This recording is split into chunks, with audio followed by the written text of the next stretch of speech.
As Seth reached for Pomeranian, a voice called out to him. Osiris stood behind him, asking what he was doing and where the nanny had gone. Seth halted, pulling himself back from his bloodlust as his expression returned to normal. He clicked his tongue at Osiris's arrival. Pomeranian turned and greeted Osiris with a smile. Seth faced his brother with a pleasant expression and said he had noticed Pomeranian playing on her own, so he decided to stay with her until the nanny returned. Osiris said their father would be furious if he learned she had been left alone, then suggested they keep it between themselves. Seth agreed. Osiris asked if he was returning to his training. Seth told him he planned to go back next week, all while thinking behind his false smile that he would kill his brother for interrupting him. Osiris patted his arm and said he was worried Seth might be overworking himself, adding that he was always there if Seth needed him. Seth seethed at the words. He thought Osiris was the reason their father was always so hard on him, all because Osiris was a genius. Osiris said his name again, snapping Seth out of his thoughts. Seth realized he had let the former Seth's memories swell up for a moment. He steadied himself and said that now Osiris was here, he could leave Pomeranian in his hands. He excused himself and walked away. After he left, Osiris let out a quiet breath. He said he had finally managed to offer words of comfort to his brother for the first time in his life. He thought about how he had always followed in their father's footsteps, modeling himself after him. But after seeing a side of Hugo he had never known, the side that appeared when he met his granddaughter, he wondered if he too could show his younger brother he cared. He rested a hand on Pomeranian's head and thanked her. Days later, Seth sat in his cave, cursing his luck. Ever since he last saw her, Hugo had not left Pomeranian's side.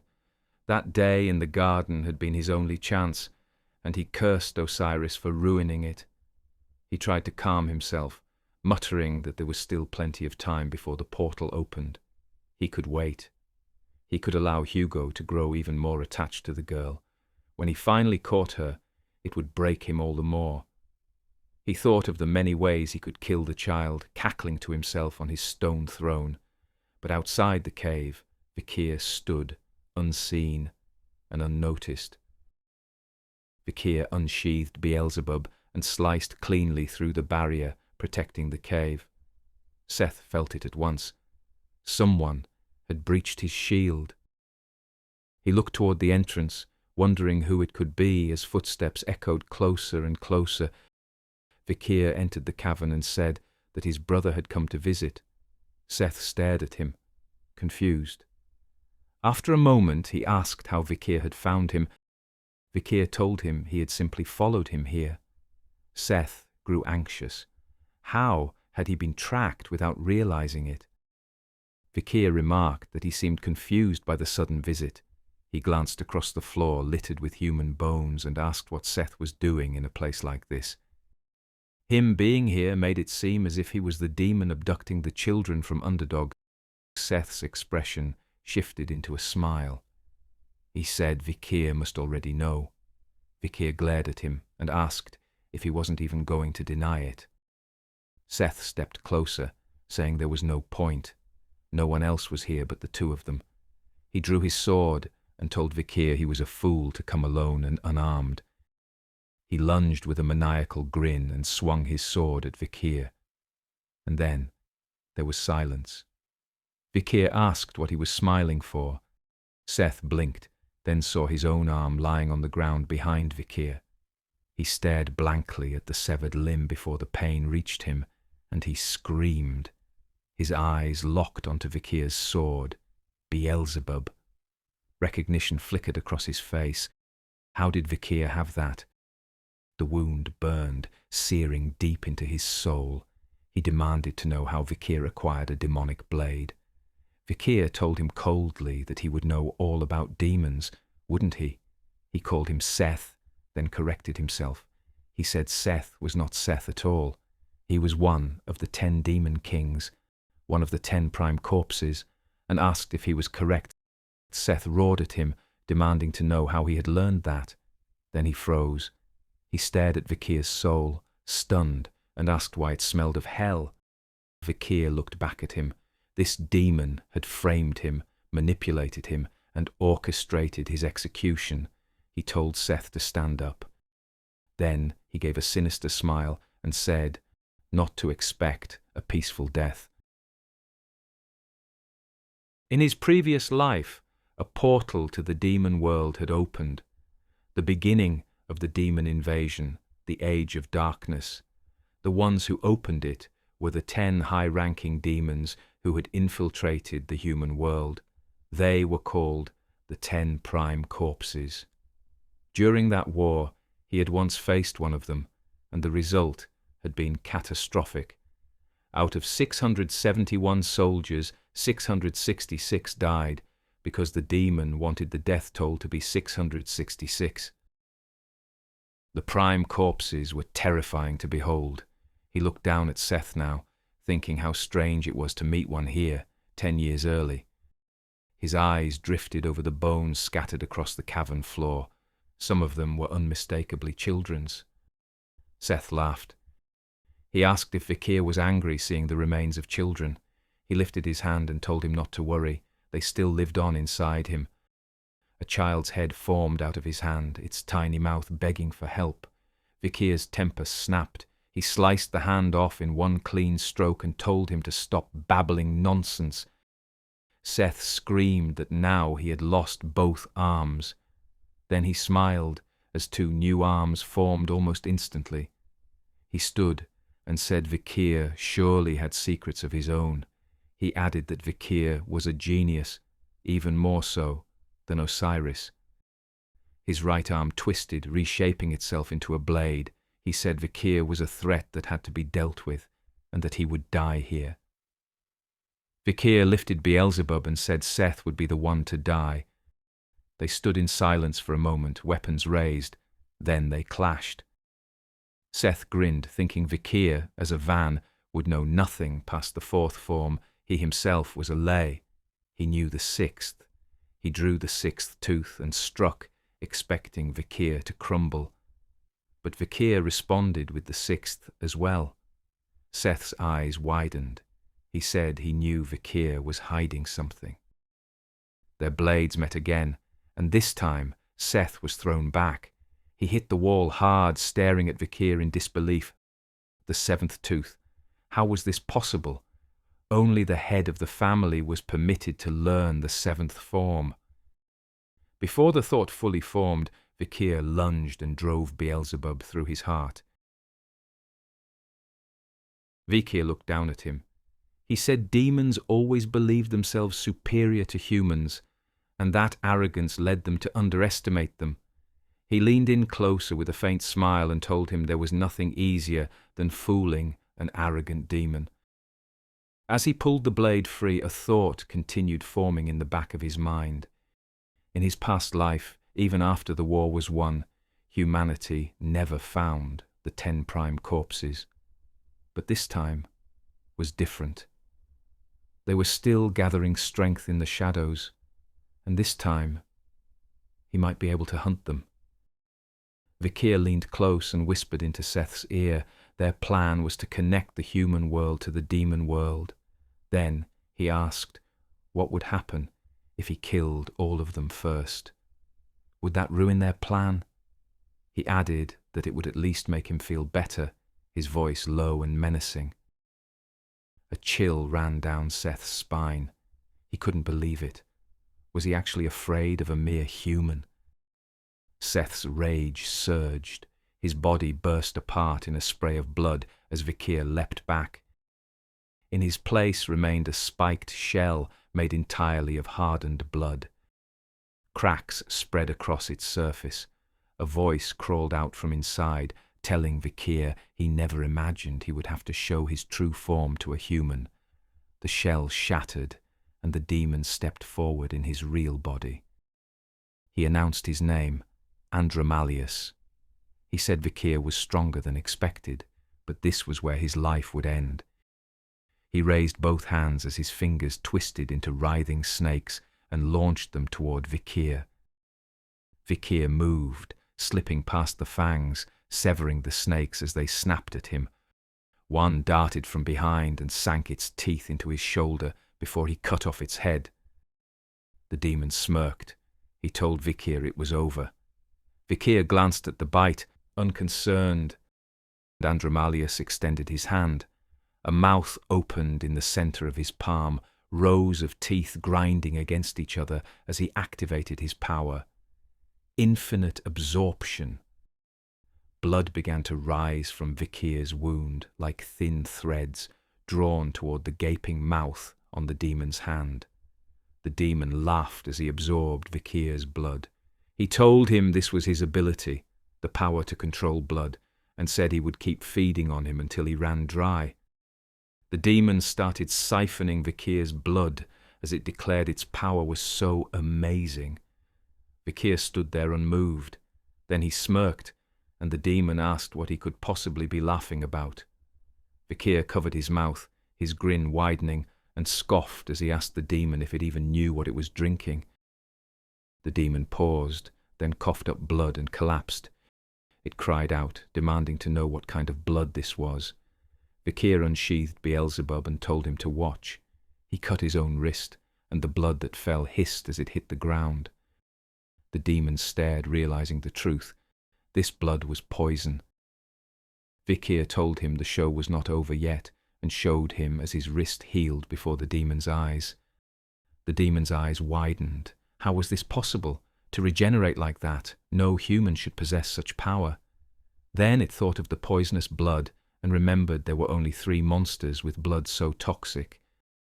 The giant spider in the woodlands, the 9-headed snake among the titans, and that vast jellyfish at the bottom of the Black Sea. How had a human gained such power? Its blood vessels burst as the poison spread, and as the demon writhed in pain, Vikir stood over it, asking if it wanted more blood. He quietly thanked the madame for giving him such a gift, though he could feel her inside Beelzebub, furious her poison had not been strong enough to kill this demon. Then he slashed the demon once more as he thought he should now be strong enough to hunt the 10 corpses as the demon fumed, unable to understand how Vikir could be this strong. The demon now realized it might die and thought it needed to gather every drop of mana it had left.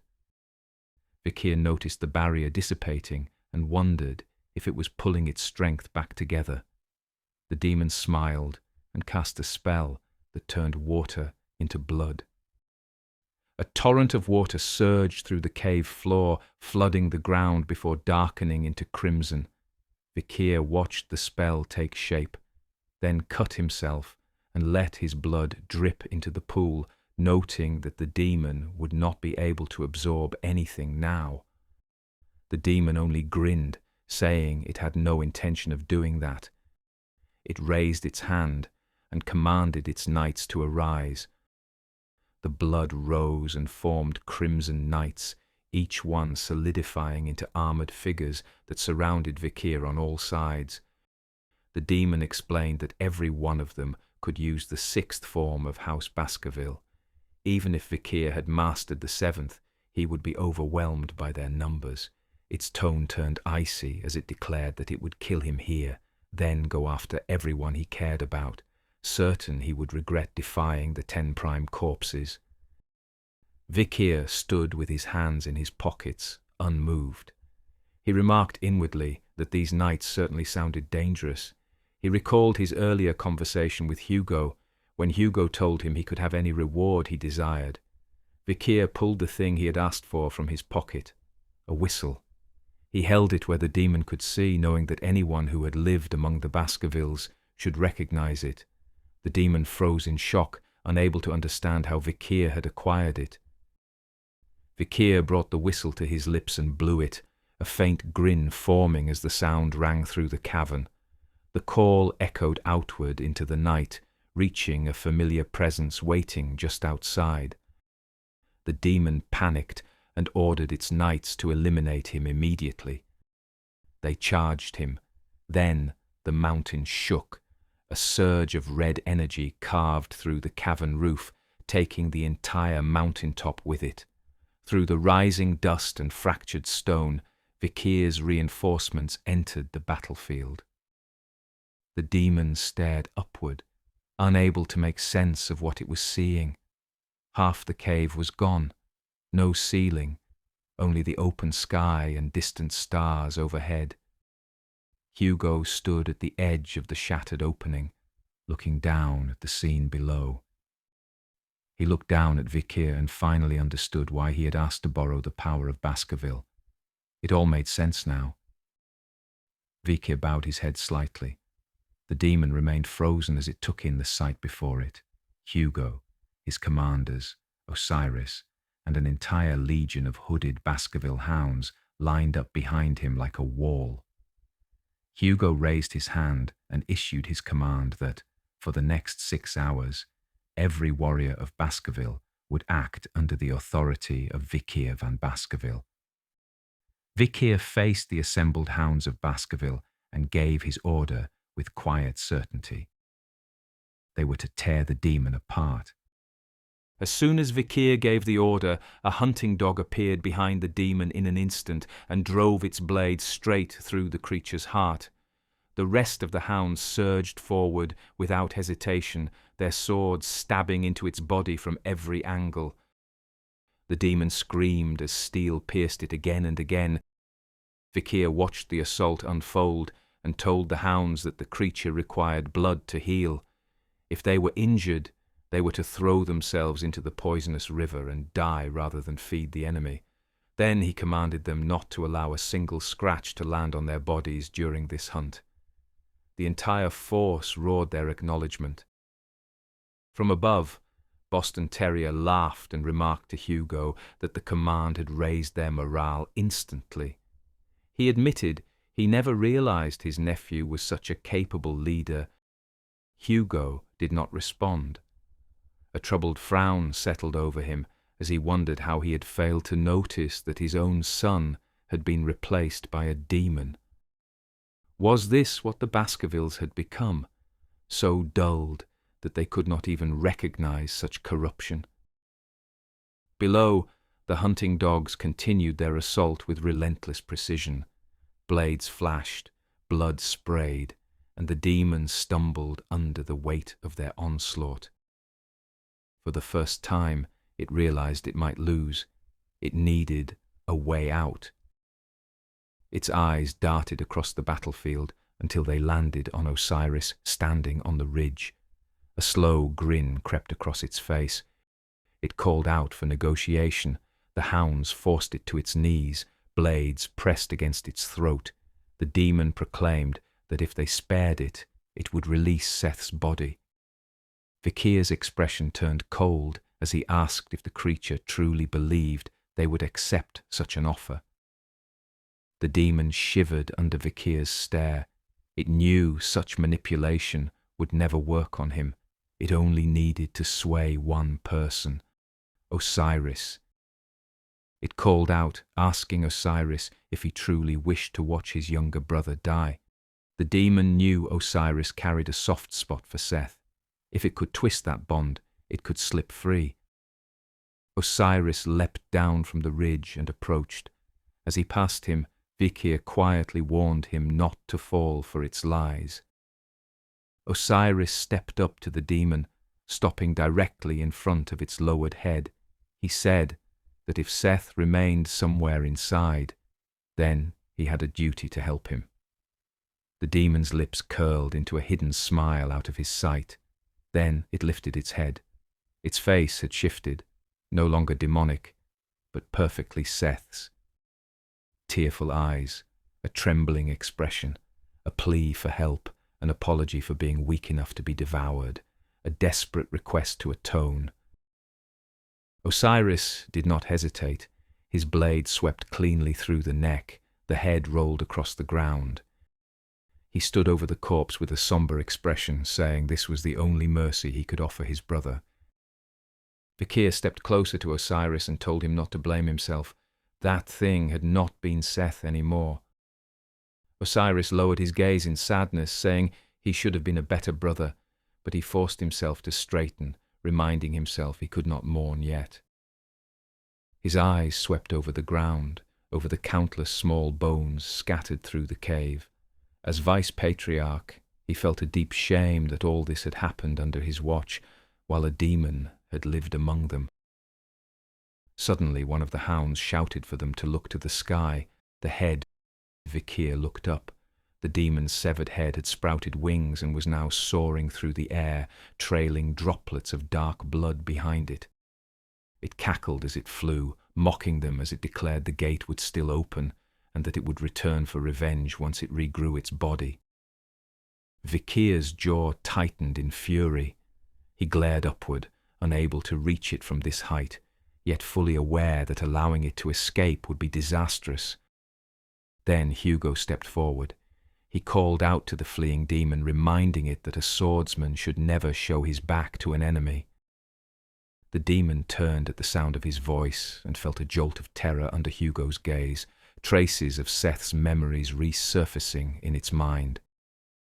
Hugo unsheathed his sword, red aura bursting from the blade in a violent surge. The demon mocked him from above, scoffing that he could do nothing from all the way down there with just a sword. Hugo unleashed his strike. Red streaks tore across the sky, crossing and weaving into a deadly lattice as they converged on the fleeing head. The demon barely had time to register what was happening before the attack met its mark, slicing it into countless pieces. The remains turned to drifting ash before they reached the ground. The battlefield fell silent. Vikir watched the fading red glow in quiet awe, recognizing the overwhelming force he had just witnessed. This was the Sword Saint, Hugo Baskerville. Days later, a notice was posted in the main squares of all the Baskerville territories. It stated that the Baskerville family had investigated the mystery of the missing children, had identified the culprit, and would be offering compensation to the affected families. Citizens across every region were stunned when the notice revealed that the culprit had been the second son of House Baskerville. The announcement did not disclose that he had been a demon. Soon after, anyone associated with Seth was interrogated and executed if they were found to have taken part in his crimes. His mother was charged and sentenced to execution. Her crimes included attempting to poison a baby with deadly vipers, poisoning Hugo Baskerville's first wife, and taking part in the kidnapping of his eldest daughter and numerous other children. She faced a total of 1,642 charges and was executed immediately. She seemed completely brainwashed by the demon. Even as the axe came down, she cried out for her son. After that, all of Seth's henchmen were executed. Osiris led the case, and Vikir served as his right hand. The public did not take the news well at first, but with Vikir overseeing the punishments and executions, unrest gradually settled. To them, he was the hero of Underdog, and his involvement gave them confidence that justice was being carried out. People were shocked that even members of House Baskerville were executed for these crimes, a stark reminder that not even the ruling family was exempt from the law. Pomeranian sat on Hugo's lap as Hugo asked her if she noticed anything different. She looked at him, thinking hard, and then her eyes widened. She told Hugo that his beard was gone, and Hugo smiled at her with a smooth face. Hugo asked if she liked his new look while Vikir and Osiris watched from a distance. Vikir thought that now the matter with Seth was over, he needed to find out where the remaining 9 corpses were. He had already sent Cindy Wendy to gather information. Although she had not been thrilled about dealing with demons, she eventually agreed. Osiris told Vikir he had done well, and Vikir returned the compliment. Osiris then told him that he would be heading to the academy soon, so he should go and prepare for that. The rest of the aftermath would be handled without him. Vikir tried to argue, but Osiris said it had been Hugo's decision as well. Vikir wondered why he was being taken off the assignment, things would become less efficient without him. Then he questioned what Hugo was planning. Osiris smiled, almost as if he already knew what Vikir was thinking, and reassured him that Hugo was probably just worried he was working too hard. Since Osiris was the one who resembled Hugo the most, he said he understood how Hugo thought. Vikir sighed and looked toward Hugo, who was trying to braid Pomeranian's hair. He realized he had been slipping back into the mindset of his past life, a life where he was pulled by Hugo's chain and followed without question. But in the end, Hugo himself had been pulled by his own chain, manipulated by the demons. He looked at Hugo again, seeing him smiling warmly. So that was what a man without a chain around his neck looked like, he wondered. He realized his old vow for revenge had lost its meaning. The person he once was no longer remained. He turned to Osiris with a small smile and said he would go to the academy. Osiris told him it was a wise decision, but Vikir was not done. He would not let go of the chains around him just yet. They would lead him somewhere else now. He made a new vow: to destroy the remaining 9 corpses.